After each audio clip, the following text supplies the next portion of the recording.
política. Quem começa hoje, então, é você, Caio. Pois é, bom, em primeiro lugar, cumpre parabenizar o governador de São Paulo por abrir mão tão rápido, do discurso autoritário e ameaçador de prender cidadãos que precisassem ir às ruas. Então, feitos aí os devidos elogios, vamos à pauta. São Paulo deve ou não estender a quarentena por mais esses 23 dias? Depende de quem estiver respondendo a essa pergunta. Se fosse um cientista ou um grupo de cientistas, a resposta certamente seria não sei.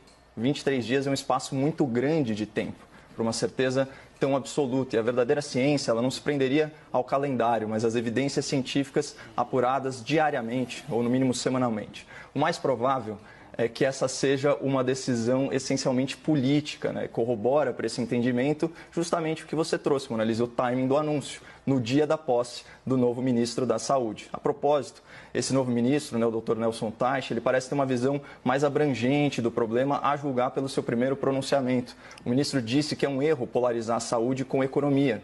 E eu, como cidadão, me sinto infinitamente mais seguro, sabendo que na chefia do ministério tem um profissional da área da saúde que entende que a pandemia vai causar mortes tanto pelo contágio quanto pelo empobrecimento da população e do país. Mas, ao contrário do que prega, do que deseja nosso novo ministro, essa pandemia está sendo polarizada e politizada. Está cada vez mais claro para o grande público que houve uma união de forças para desgastar o governo federal por motivos diversos em múltiplas frentes. Então, você tem a frente orçamentária, a fiscal, a judicial e também perante a opinião pública. Eu queria falar com vocês um pouquinho dessas 4 fontes de desgaste político. Primeiro, o desgaste orçamentário, falando do sequestro das verbas discricionárias dos ministérios pelo Congresso. Isso antecedeu a pandemia. Desgaste fiscal. O governo federal fica obrigado a bancar a queda de arrecadação de estados e municípios que não precisam oferecer nenhuma contrapartida. Desgaste judicial. O STF privilegiou estados e municípios, já falamos disso aqui,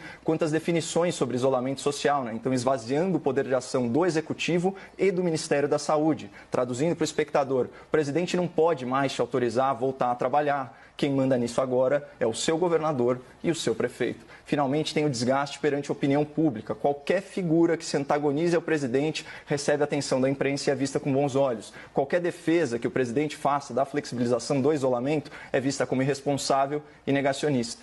Então, nessa pandemia, o Brasil está operando naquela velha lógica. O inimigo do meu inimigo é meu amigo. Isso seria muito válido se o inimigo fosse o vírus. O problema é que o real adversário de muita gente parece ser o presidente da República.